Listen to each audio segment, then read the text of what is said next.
We should take in my brother's kid. One day, my husband suddenly said that he would take over their child. He didn't even bother asking for my opinion.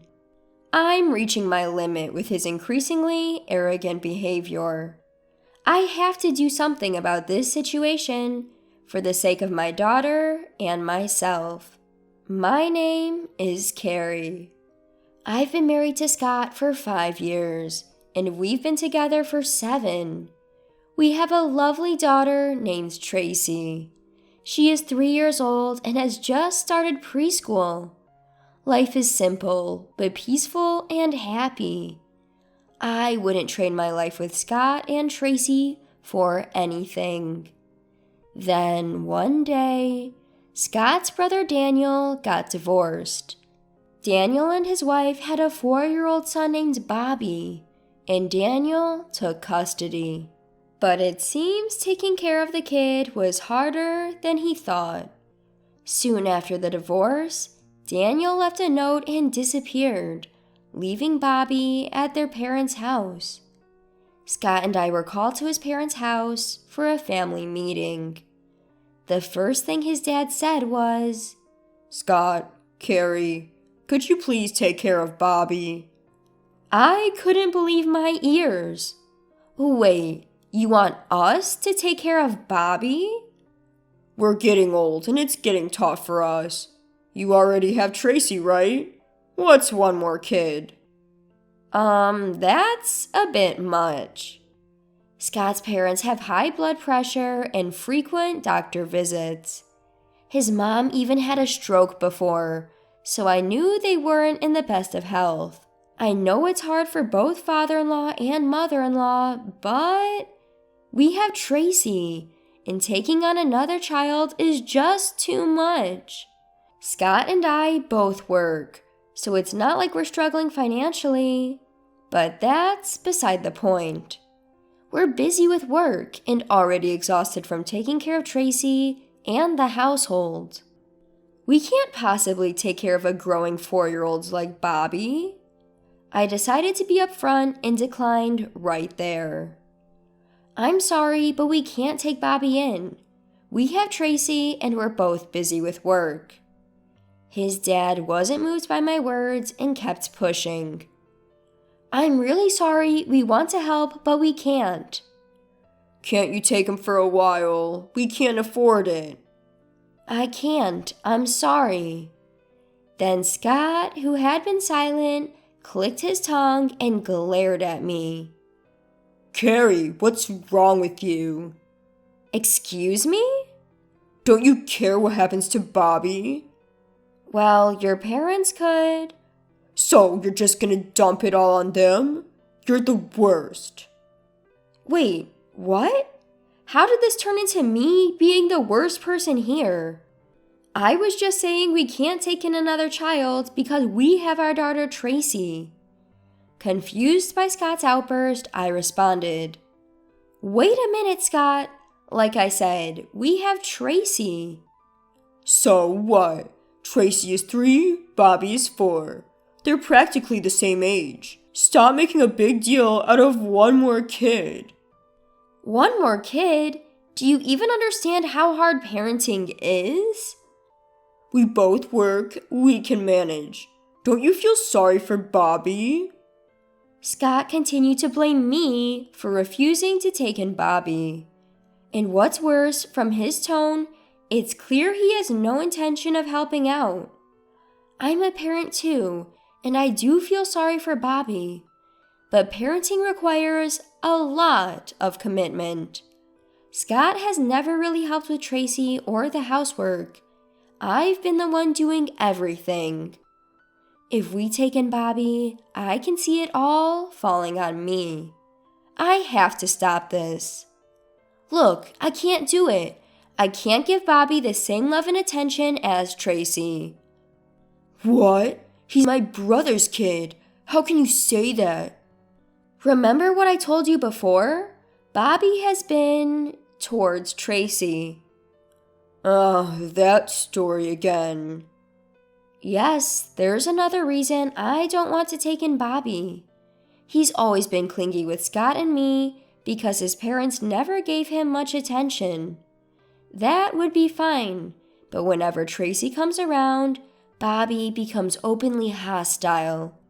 Hey, get lost! Don't come here! Tracy always starts crying at Bobby's words. Stop crying! Go away, you ugly kid! He's thrown toys at her and even pushed her down multiple times. Even if he's just 4, I can't stand how Bobby harms my precious daughter. If we take him in, he'll surely target Tracy again. I have housework and a job. I can't watch them every second. I've tried to explain this to Scott multiple times. I don't have the confidence to care for Bobby properly. I don't want to start something I can't finish. What? Just try harder. He's my brother's kid. He's no different from our own. What are you talking about? They're completely different. I'm already overwhelmed with just Tracy. Scott doesn't lift a finger to help with our own child. He doesn't understand the challenges of parenting, so he can easily say, "Let's take him in." As much as Bobby is family, my daughter is my priority. I can't love him the same way I love Tracy. The love for the child I gave birth to is unparalleled. If I go along with Scott and his parents, I'll regret it. If Bobby treats Tracy coldly and she gets hurt, it's all for nothing. I must avoid making Tracy sad at all costs. Like I said, I can't. If you want to take him in, you take care of him.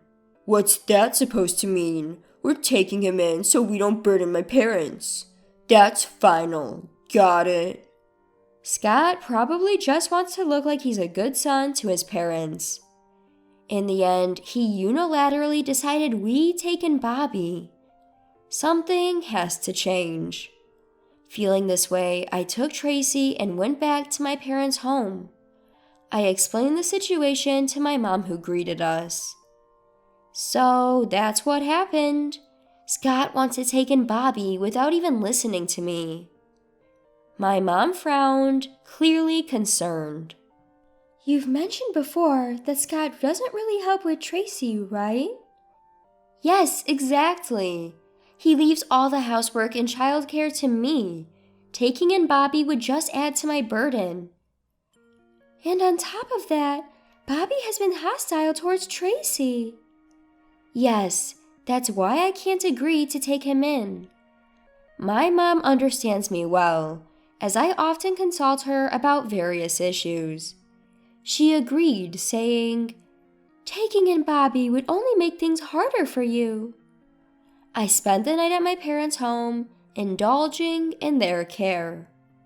The next day, I found a slew of voicemail messages from Scott on my phone. Running off to your parents won't change my mind. Bobby was happy when I said he could come. Don't trample on a child's feelings. You're basically Bobby's mom now. Get back here and take care of the house. His unreasonable demands left me more stunned than angry. Ignoring his messages, I turned off my phone. Scott, reaching his limit, showed up at my parents' home. I can't keep running away. I decided to have a face-to-face conversation with Scott. We asked my parents to leave the room, creating a space for just the two of us. As soon as we were alone, Scott started yelling at me. Hey, apologize to me right now. What? What do you mean, what? Running off to your parents and neglecting the housework for 2 days? Apologize? Why should I?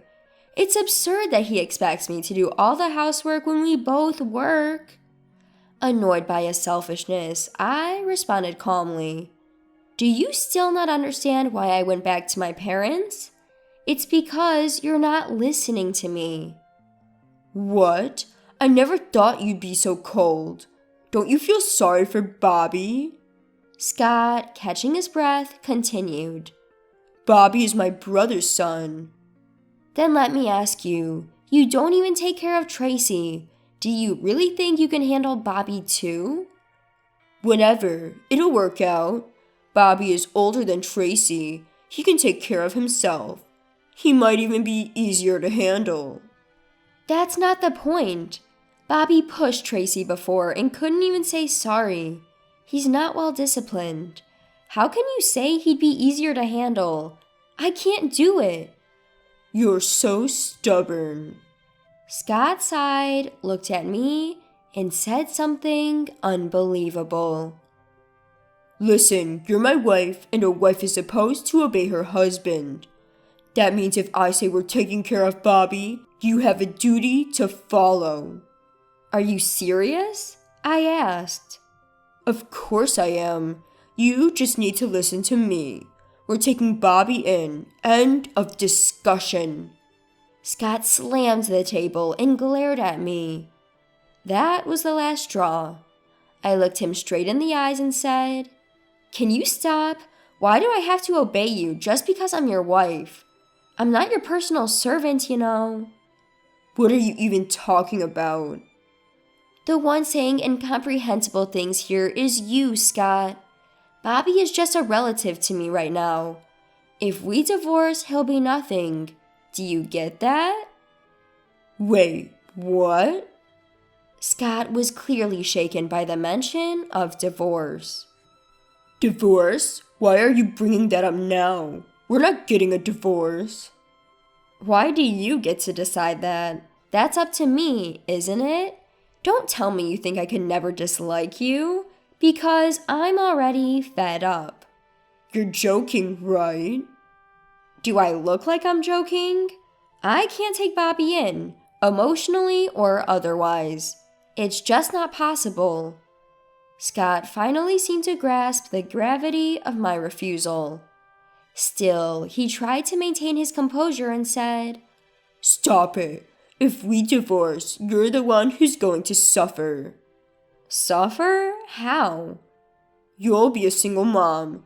Can you raise Tracy on your own? I don't see why not. What? Scott was dumbfounded by my unexpected answer. Regardless of him, I continued. I've been silent about this because of your pride, but I actually earn more than you. I have more than enough to raise Tracy on my own. That can't be. Plus, if we divorce, I'll move back to my parents' home. They adore Tracy and are much more reliable than someone who doesn't help with housework or childcare. What the hell is going on? Scott was stunned, clutching his head in disbelief. Realizing he couldn't win, he clenched his teeth and left without another word. I couldn't help but chuckle at the look on his face. I later found out that Scott had told his parents behind my back. We'll take Bobby in and Carrie will take care of him.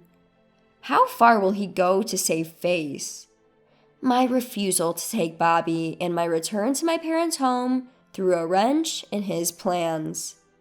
Scott and his parents were in complete disarray. We can't take Bobby because Carrie went back to her parents. It's impossible. What are you talking about? We already said we couldn't take him. You were the one who insisted. That's because Carrie's not here. Then you take him. You earn enough to support one child, don't you? Why should I take him? Send him back to his dad, his real dad. Scott exclaimed. We still had no idea where the brother-in-law was, and his ex-wife was unreachable. In the end, Scott had no choice but to take responsibility for Bobby. As for me, living apart from him made me realize there was no point in staying married. When I finally brought up divorce, Scott seemed to grasp the gravity of the situation. Over the phone, he pleaded, tears in his voice. I'm sorry. I'll help with the housework and childcare from now on. Let's figure out what to do about Bobby together, okay? Please forgive me. No, I can't. What? Why should I believe you now? I've given you so many chances. I've asked you to help and cooperate, and you've ignored it all. It's too late to ask for forgiveness. But. I'm not heartless. If Scott had been helping with childcare and housework, if he had shown a willingness to work together on Bobby's situation, things might have been different. But the one who dismissed my feelings from the start was Scott himself. I'm not naive enough to believe his convenient promises. We officially divorced after that. Of course he's obligated to pay child support for our daughter. Between taking care of Bobby and now having to pay child support, his disposable income will likely shrink. He's still searching for his brother, but with no luck so far. Apparently, he's having a hard time managing Bobby. Well, he brought it upon himself. As for me, I'm living peacefully with my daughter and parents. I do feel sorry for Bobby, abandoned by his biological parents, but I hope my ex-husband learns just how hard housework and childcare can be.